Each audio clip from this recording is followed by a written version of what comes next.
O que aconteceu na última semana? Qual a natureza desses ataques? E como que você acha que, a partir disso, a gente consegue entender um pouco o que está por trás dessa estratégia política para consolidar uma possível vitória do Crivella no segundo turno?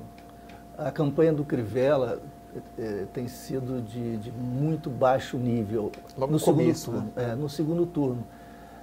Porque no primeiro ele se manteve à margem das disputas. Todos disputavam um lugar no segundo turno, sabendo, entretanto, que ele estava com essa vaga garantida, praticamente, porque as pesquisas todas indicavam que ele tinha mais de 30%, ou em torno disso, enquanto os competidores buscavam crescer, chegar próximo aos 10%, etc. Então, era uma disputa entre os competidores do Crivella. E ele, portanto, não foi alvo de críticas mais pesadas, uma outra estocada, e ele se manteve olímpico, passando, inclusive, uma imagem senhorial, prudente, moderada, compreensiva. Acolhedora, amistosa, liberal, até que liberal no sentido americano. Esperava, né? No sentido americano, quer dizer, capaz de aceitar a diversidade com tolerância e conviver com as diferenças. Enfim, ele parecia um candidato mais up-to-date, mais qualificado e atual, né? Entretanto, aqui e ali, ele dava pistas de que as coisas não eram bem assim, que ele estava construindo essa persona... Já no primeiro turno. No primeiro turno, construindo essa persona, mas deixava entrever aqui e ali, nos diálogos curtos, rápidos, com o Bolsonaro, que foi o terceiro colocado, né? Foi o terceiro colocado, que é extremamente preocupante, grave em si, né? Você vai falar um pouco disso. E foi, se não me engano, foi o primeiro a apoiar a candidatura do Crivella no segundo turno. Claro, e segundo, naturalmente. É natural isso. Não e as pesquisas indicavam que os eleitores de Bolsonaro foram os que mais rapidamente e de forma mais homogênea migraram para o Crivella no segundo turno. O que por si só quase garante uma vitória do Crivella se o voto do Crivella em si estiver fechado também com ele já, porque aí já bate quase os 50%, né? Não, eu não diria isso. Significa, claro, um apoio importante, mas não seria ainda suficiente. Não me parece que fosse ainda suficiente. Mas no primeiro turno, ele aqui e ali deixava entrever posições absurdas, por exemplo, a favor de escola sem partido. Ele chegou a dizer isso, en passant. Isso não foi muito destacado, repito, porque ele não estava no foco, né? Sobre a família, a família monogâmica tradicional, heterossexual, né? E falando aquela linguagem da lei da ordem da família como matriz da sociedade, no sentido bastante conservador. O homem como chefe. O homem como chefe. Isso ele não chegou a dizer explicitamente, mas é claro que... Mas é estranho, porque a biografia dele, que hoje está sendo duramente explorada na campanha, já estava tudo lá. De alguma maneira também, não só ele se colocou como essa figura mais conciliadora no primeiro turno, mas a sociedade mesmo falhou em observar o passado imediato dele como alguém muito reacionário. Não, sem dúvida. O problema é que a gente não tem uma razão una, superior e virtuosa que é capaz de calcular e, em nome do coletivo, decidir. Quero dizer o seguinte, se a sociedade, né, como um corpo único... Que é esse o problema. A sua parte mais democrática, digamos assim, mais vital, mais criativa... Mais informada também. Mais informada. Se essa maioria, eu espero que seja, enfim, os segmentos assim, desse tipo, pudessem se entender, diriam, olha, nós temos um risco muito grande. Então vamos, desde o primeiro turno, enfrentar o risco que significa o Crivella. Ocorre que havia, além das divisões no campo da esquerda, havia também uma pulverização no campo centro-conservador e havia a identificação do PMDB como o mal maior, como o grande outro, como inimigo a ser vencido. Verdade. Então, até porque era o establishment mesmo. Né? Era o establishment, era o partido matriz da corrupção nacional, o partido de Eduardo Cunha, não nos esqueçamos. O partido que faliu o Rio de Janeiro também. Que faliu o Rio de Janeiro, o estado de calamidade, enfim. De fato, o PMDB era o partido a ser batido, era o partido a ser vencido.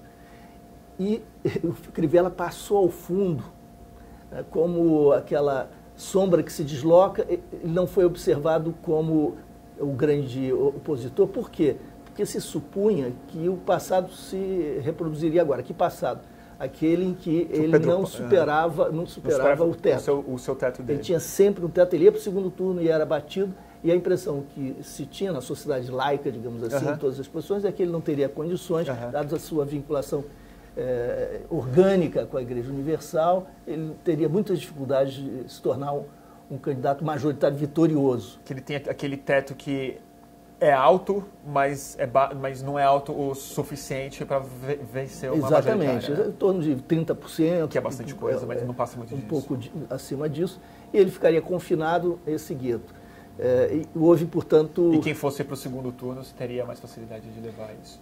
A ideia era essa, qualquer um que fosse para o segundo turno venceria, com exceção do Marcelo Freixo. Essa era a convicção do Crivella, e por isso, E por quê? Um parêntese.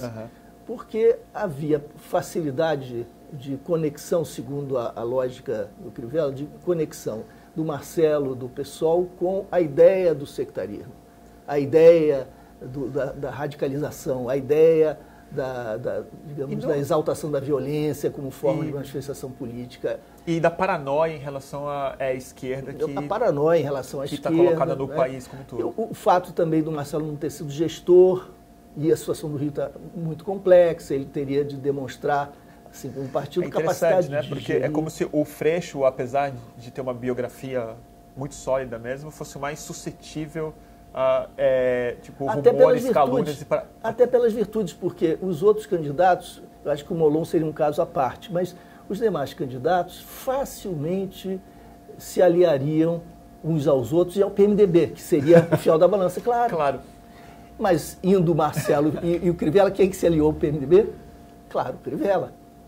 Então, o grande eixo em torno do qual se decidiria o segundo turno, que é o eixo da fisiologia, do clientelismo, das máquinas políticas, esse universo acabou se somando ao universo, digamos, institucional da Igreja Universal, compondo um front poderosíssimo que tem muitas chances, infelizmente, de vencer no segundo turno.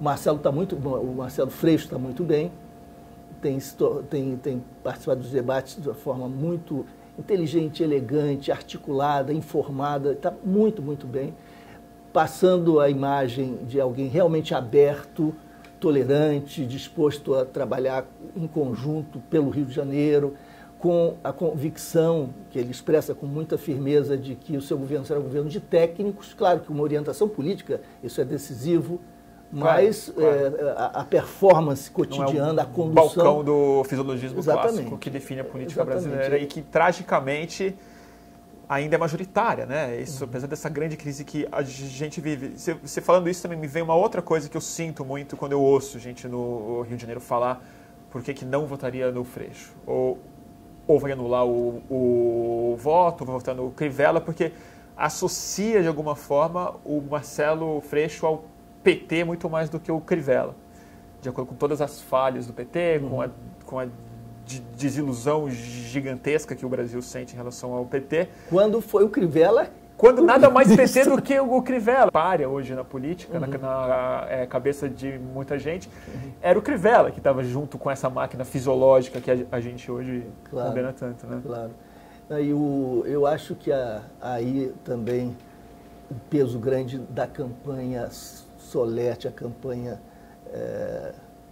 inescrupulosa, eu não encontro nem adjetivos suficientes, que foi implementada desde o início do segundo turno nas redes sociais, isso que eu ia falar. Sabe? Isso já estava pronto, né? É muito interessante isso, porque estava pronto. Claro, porque no dia seguinte... Porque no dia seguinte já começou uma avalanche. Por exemplo, e esse tipo de acusação, eu acho que só cola em alguém que é suscetível a acusações de ser um esquerdista, portanto, alguém que ameaça a ordem, etc., no imaginário conservador predominante. Uma festa funk, com jovens dançando com um fuzil. E a música do Marcelo Freixo sendo tocada. E você observa, eu revi várias vezes o vídeo, ninguém está cantando, mas você ouve o canto com a letra do Marcelo Freixo e são traficantes com fuzis dançando um funk. Imagina isso logo no início. Isso para dizer o mínimo. Para te contar, eu acho que isso é interessante também para quem nos vê, né, uma anedota verdadeira, eu até te falei disso. Minha mãe, uma senhora, na academia de ginástica, ela vai fazer o seu exercício, ela ouve meninas e senhoras comentando: ah, parece que o Freixo está aqui próximo, no Largo do Machado, campanha dele. Aí a outra diz: deve estar rolando muita maconha. Elas não usam o verbo rolar, deve ter muita maconha por lá. Aí a outra disse assim: não, é pior. Os traficantes estão descendo o morro para trocar cocaína por voto. Eles estão comprando voto com cocaína. Senhoras de classe média, meninas jovens dizendo isso. Aí uma terceira diz assim: claro, e agora com esse Luiz Eduardo Soares ainda, nós vamos ter um caos. Aí a minha mãe quase tem um... Sua mãe na academia tendo que ouvir um negócio desse. Ah, mas ela rodou a baiana porque é mãe. Mãe é mãe. Bom, se nós tivéssemos mães... Mesmo que você fosse essa pessoa, ela ia... evidentemente. Mas que verdade fosse. Mas você imagina como é possível ele estar fazendo, o Crivella, a sua campanha, está fazendo qualquer coisa. Então, nas pílulas, nas inserções, eles estão dizendo: Luiz Eduardo Soares...